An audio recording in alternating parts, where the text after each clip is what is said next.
Salut, jeudi 4 avril 2024.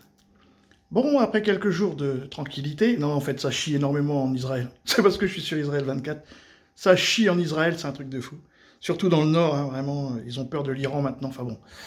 Un autre sujet. Là, vous avez vu qu'hier le Cornu a rencontré Shoigu. Bon, alors je vais être vulgaire là, mais Shoigu a dit gentiment aux Français d'aller se faire enculer. Ça, c'est réglé pour le problème. Deuxièmement, il a dit nous espérons, mais façon de parler, que vous n'êtes pas derrière les attentats du Crocus à Moscou.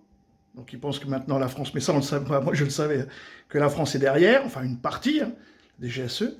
Et là, troisièmement, donc ça s'est très mal passé, hein, hier, Shoigu, le Cornu, n'est pas dans le même... Il y a bac à sable et puis spécialiste, hein, donc c'est pas pareil.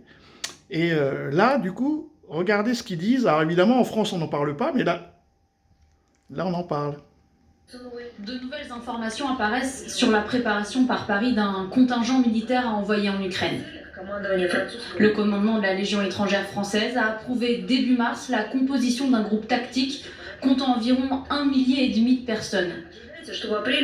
Il est prévu qu'en avril, le groupe sera prêt au combat pour le lancement opérationnel sur le théâtre de guerre ukrainien.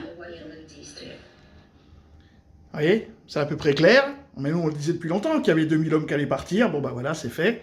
Donc, ils sont en train d'y aller. Et donc, ils ont prévenu, alors je ne sais pas si je pourrais trouver une autre vidéo, que si jamais la France met un militaire en Ukraine, la Russie, elle visera personnellement la France. La Russie est en guerre, hein, on le répète, c'est fini l'opération spéciale. La Russie est en guerre, et elle dit que si nous, on y va, en fait, grosso merdo, la Russie déclarera la guerre à la France. Vous voyez, et nous, on a une bande de LGBT au pouvoir. Ça va être chaud patate. Hein. Sur ce, les amis, salut. Bon, en même temps, les Russes ont certainement rehaussé le niveau d'alerte par rapport à la France et donc ont réactivé des réseaux secrets, enfin, vous savez, les espions.